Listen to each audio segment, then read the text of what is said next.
नमस्कार, आप देख रहे हैं द क्रेडिबल न्यूज। मैं हूं शालिनी।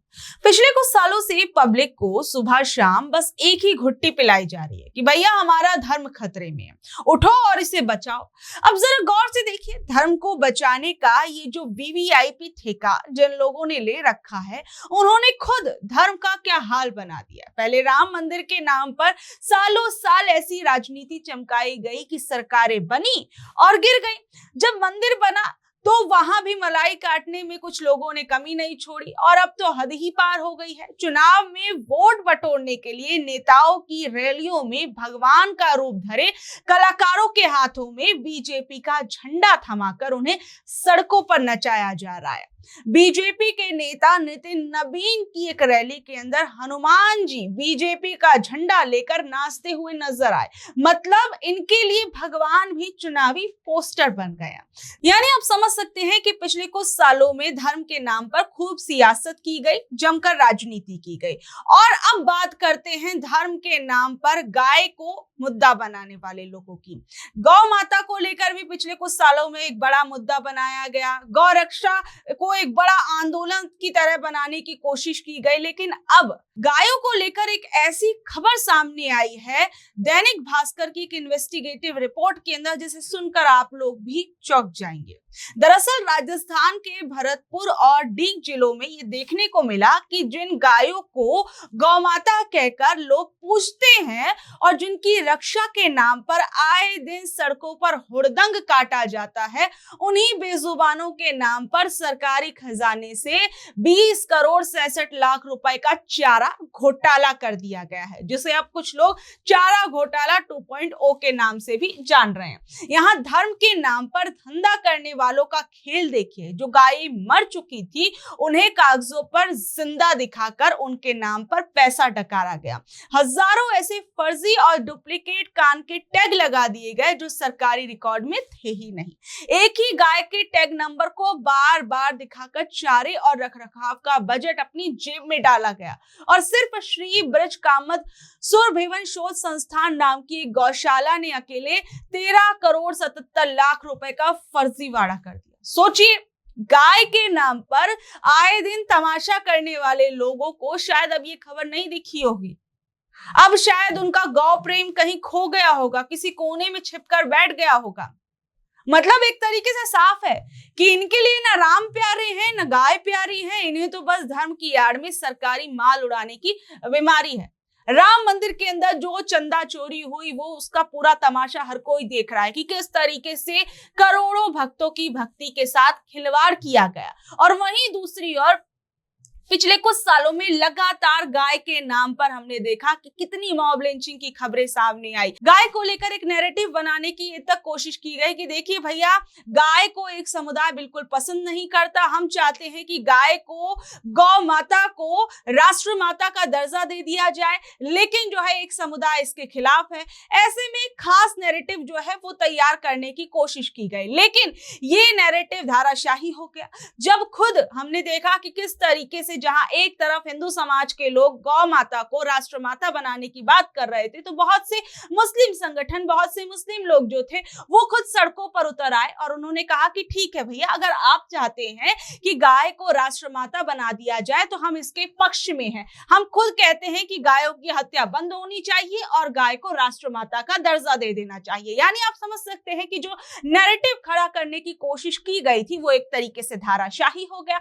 और यहां तक कि आप देखिए कि किस तरीके से एक आप कह सकते हैं कि बहुत जगहों पर ये जो प्रदर्शन थे वो देखने को मिले। बहुत से मुस्लिम समाज के लोग ये कह रहे थे कि अब हम खुद कह रहे हैं कि हमें लेकर जो भी गलत चीजें फैलाई जा रही हैं, जो बातें कही जा रही हैं, अब हम खुद कह रहे हैं कि आप राष्ट्रमाता बना दीजिए, आपको किसी ने नहीं रोका। लेकिन फिर भी जो हकीकत है वो आप लोगों के सामने है। आपको याद होगा कि किस तरीके से ईद के समय पर भी खूब तमाशा किया गया, किस तरीके से जानवरों की कुर्बानी को लेकर जो है उस पे भी राजनीति चमकाने की कोशिश की गई। तब कहा गया कि इन जानवरों की कुर्बानी जो है वो दी जाएगी आप लोगों को याद होगा कि पश्चिम बंगाल के अंदर भी ये कहा गया था कि गायों की कुर्बानी जो है वो नहीं दी जाएगी, इस पर भी बहुत सख्ती कर दी गई। और जिन लोगों के नाम पर राजनीति करने की कोशिश की गई थी, जिन लोगों के खिलाफ नफरत फैलाने की राजनीति की गई थी, उन लोगों पर तो कोई असर इसका पड़ा नहीं। लेकिन आप देखिए कि गाय और पशुओं का कारोबार करने वाले कई हिंदू व्यापारियों को भी इसका नुकसान उठाना पड़ा, उनका काम रुक गया, कमाई घट गई, कई लोगों को बहुत सी आर्थिक परेशानियां झेलनी पड़ी, लोग परेशान हो रहे थे। यानी जब ऐसे फैसले होते हैं तो उसका सिर्फ एक धर्म पर ही असर नहीं पड़ता बल्कि रोजगार पर भी पड़ता है। और फिर उसके बाद बंगाल के जो मुख्यमंत्री थे शुभेंदु अधिकारी, उनका तो एक बयान सामने आ गया था कि 14 साल से ज्यादा की जो गाय होती हैं वो गौ माता नहीं होती, 14 साल से जो कम उम्र की गाय होती हैं वो गौ माता होती हैं। तो इस पर भी काफी ज्यादा राजनीति हुई थी कि क्या भैया एक बात बताइए, आपके घर में अगर माँ बूढ़ी हो जाती है तो क्या आप उसे माँ नहीं मानते हैं? यानी ये कौन सी राजनीति हुई कि एक तरफ आप कह रहे कम उम्र की जो गाय हैं वो गौ माता रहेंगी और अगर वो बूढ़ी हो जाएंगी तो वो गौ माता नहीं कहलाएंगी। इस पर भी बहुत बवाल देखने को मिला था।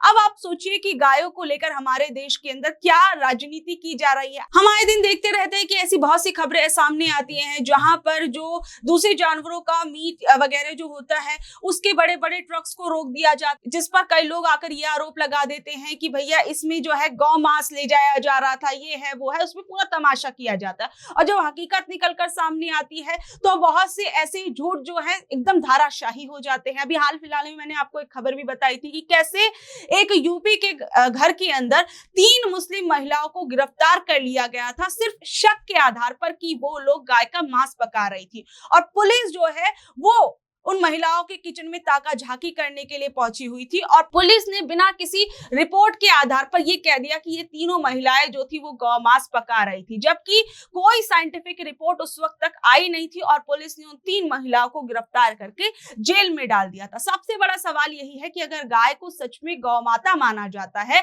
तो उसकी सबसे पहले अच्छी देखभाल होनी चाहिए, गौशालाओं तक पहुंचने वाला सरकारी पैसा सही जगह खर्च होना चाहिए। और अगर कोई गायों के नाम पर फर्जी रिकॉर्ड बनाकर करोड़ों रुपए ले जाए तो उसके खिलाफ भी उतनी ही सख्त कार्रवाई होनी चाहिए, क्योंकि गाय की सेवा सिर्फ नारों में नहीं होनी चाहिए, ईमानदारी से निभाइए। आप देखिए कि किस तरीके से घोटालों पर घोटाले सामने आ रहे हैं। अभी गाय का को लेकर जो ये चारा घोटाला था वो मैंने आपको बताया। वहीं आप देखिए कि मैं आपको एक और खबर बताती हूँ कि किस तरीके से जो देश के अंदर असली चीजें हैं उनको छुपाया जाता है, असली खबरों को छुपाया जाता है और झूठी मनगढ़ंत कहानियों पर जो है बड़े बड़े टीवी डिबेट शो किए जाते हैं। अभी आप देखिए राजस्थान के उदयपुर के अंदर का एक मामला बताती हूँ। यहाँ पर एक मेडिकल कॉलेज से जुड़े 6 बड़े सरकारी अस्पतालों में मरीजों की सुरक्षा और सुविधाओं के नाम पर करोड़ों रुपए का एक बहुत बड़ा फर्जीवाड़ा सामने आया। यह भी एक इन्वेस्टिगेटिव रिपोर्ट के अंदर सामने आया। ये खेल पिछले 5 सालों से बिना किसी रोक टोक के चल रहा था, जिसके तहत हर साल सरकारी खजाने को 45 करोड़ रुपए से ज्यादा का चूना लगाया जा रहा था। अस्पतालों में मैन पावर सप्लाई करने का ठेका 2 कंपनियों पन्ना धाय सिक्योरिटी सर्विसेज और बिलीव सॉल्यूशन सर्विस के पास था। इन दोनों कंपनियों के पास करीबन 2000 कर्मचारियों का टेंडर है, लेकिन चौंकाने वाली बात यह रही कि इनमें से करीबन 500 कर्मचारी सिर्फ कागजों पर ही काम कर रहे थे, यानी असलियत में वो कर्मचारी थे ही नहीं, जमीनी स्तर पर अस्पताल में मौजूद ही नहीं थे। फिर भी उनकी पूरी हाजिरी लगाई जा रही थी, यानी उनकी पूरी अटेंडेंस चल रही थी कि ये लोग आते हैं, बकायदा काम करते हैं। और इस सिंडिकेट को आप इस तरीके से समझ सकते हैं कि आप सोचिए कोई व्यक्ति जेल में बंद है फिर भी ड्यूटी चालू थी। यश दत्त नाम का एक कर्मचारी पिछले 3 महीने से एमडी ड्रग्स के मामले में जेल में बंद था, जो नशीला पदार्थ होता है उसके मामले में, लेकिन अस्पताल के रिकॉर्ड में वो रोज आउटडोर में ड्यूटी कर रहा था, उसकी हाजिरी लग रही थी और मरीजों की पर्चियां भी उसके नाम पर छप रही थी। सोचिए एक ही आदमी की 2 जगह पर हाजिरी लग रही थी। पुष्कर नाम का एक कर्मचारी रात के समय एक ही वक्त पर सर्वर रूम में भी ड्यूटी कर रहा था और उसी समय ट्रॉमा सेंटर के अंदर भी वो काम कर रहा था, मतलब वहां पर भी उसकी अटेंडेंस दिखाई गई। 24 घंटे नौकरी है, मतलब लोग 12 घंटे 18 घंटे या जितने भी घंटे तय किए गए लोग उतने काम करते हैं, कुछ लोग ओवर टाइम भी करते हैं, लेकिन यहाँ पर आप देखिए 24 घंटे की नौकरी। मुकुल गहलोत नाम का एक कर्मचारी था, मानी कि सुपरमैन की तरह वो दिन रात शाम तीनों शिफ्ट में जो काम कर रहा था, 24 घंटे काम कर रहा था और अलग अलग वर्ड्स में उसकी ड्यूटी थी और सरकार से 3 गुना भुगतान ले रहा था। सरकार की तरफ से इन ठेका कर्मचारियों का वेतन सीधे उनके बैंक खातों में ट्रांसफर किया जा रहा था, लेकिन जैसे ही कर्मचारियों के खाते में पैसे आते, कंपनी के सुपरवाइजर उनसे कांटेक्ट करते और कंपनियां जानबूझकर कर्मचारियों के खाते में दो दो शिफ्ट्स की डबल सैलरी डाल रही थी। उसी दिन या अगले दिन कर्मचारी नगद या ऑनलाइन ट्रांसफर के जरिए एक शिफ्ट का पैसा वापस कंपनी के सुपरवाइजर या ठेकेदार के खाते में ट्रांसफर कर देते।